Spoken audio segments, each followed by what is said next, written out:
ای جماعت از چه مینالی؟ ایراد از شماست. ما به دزدان خانه دادیم و همینا حق ماست.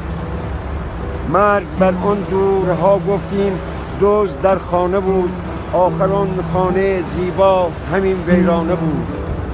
مثل زالوها تمام خون ما را خوردن، هرچه هست و بود را اونها به یغما بردن. این دگر در ذهن مردم دین دزدان حک شده، راه مردم سالها از راه دین ملفک شده. عشق ممنوع و اسارت در خیابان می شود، سالها میخانه ها در خانه پنهان می شود. سفره ها خالی، پدر شرمنده فرزند شد، هر که حرف حق گفت تا روز ابد در بند شد. در گرانی ها در صف گدایی کرده ایم، دزدها در پادشاهی ما فقط یک برده ایم.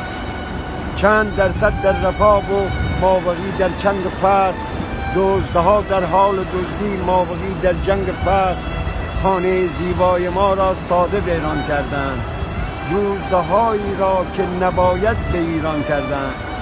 راست میگی خود کرده را تدبیر نیست، ساختن سخت است و امیدی به این تغییر نیست.